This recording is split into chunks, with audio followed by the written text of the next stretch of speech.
Good morning, my friends. I'm Pastor Ben Hayes from First Baptist Church, Dadeville, Alabama, bringing you our thought for the day on this wonderful day that God has created just for us. I hope you've already started it off maybe with a copy of the Word and some time in prayer, trusting the Lord to guide your heart and your mind today as you seek to serve Him. We got a great day in store for us here.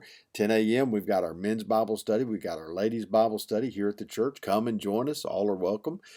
This evening at 5, our family night supper. 5:45, the Adventure Club for young families. 6 o'clock, prayer meeting and Bible study.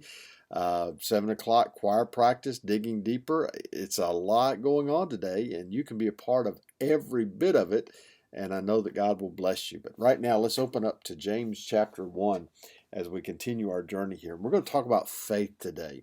There's a lot of misunderstanding about faith. Faith is belief. Faith is trust. Faith is a lot of different things, but when we're talking about the saving faith, when we're talking about faith in the Christian sense, we're talking about an undeniable certainty, a commitment that we have to the Father and that the Father has to us.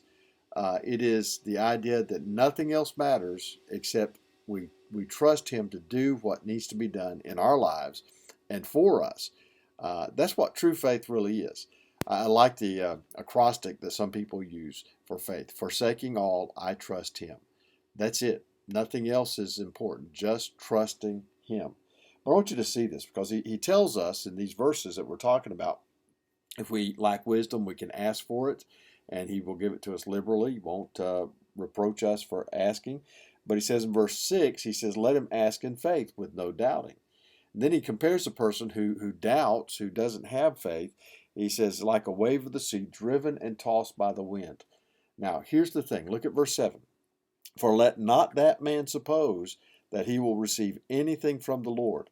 He is a double-minded man, unstable in all his ways. You know, one of the things that we need to understand here is this concept of faith. Faith is believing that God can do what needs to be done, and God will do what needs to be done. It's Romans 8:28. All things work together for the good of those who love the Lord.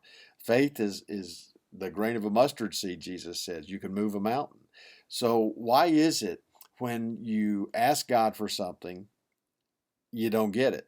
Well, there are a couple of reasons. One, it could be that it's not His plan for your life. James will tell us later that so many times we ask and we don't receive because we ask for the wrong reasons. Is it for selfish reasons? Is it for God to work in your life, to work in someone else's life? What is the reason that He doesn't give? Sometimes it's just simply it's not His will for you. It's kind of like when your kid is 8 years old and they say, hey, Dad, buy me a Lamborghini.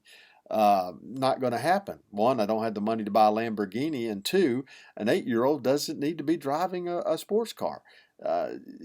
We know what's best for our children. God knows what's best for us. But here's the thing.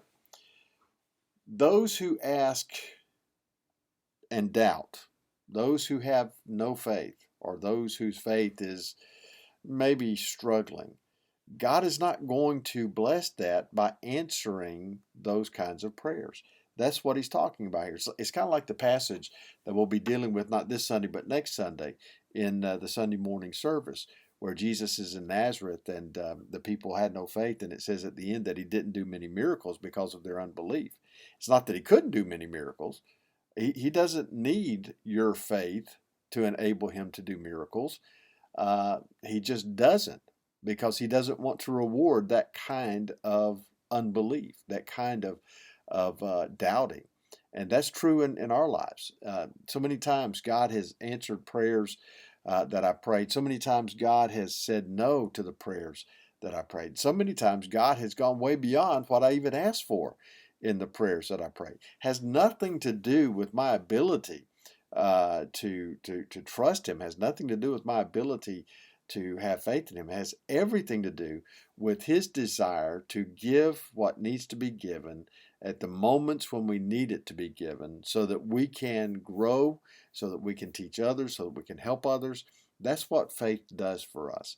Faith allows us to accept whatever it is that God has for us, whatever it is God wants to do in our lives and through our lives as we seek to serve Him. Look at what He says. He says he's not going to receive anything from the Lord. He's a double-minded man, unstable in all his ways. See, that's the picture of faith. It is this singular focus. Forsaking all, I trust him. Where's your faith today? Not how much is your faith, not how big is your faith, not how strong is your faith. Where is your faith? Is it focused on Jesus? Think about that today. Be blessed, and I'll see you back here tomorrow.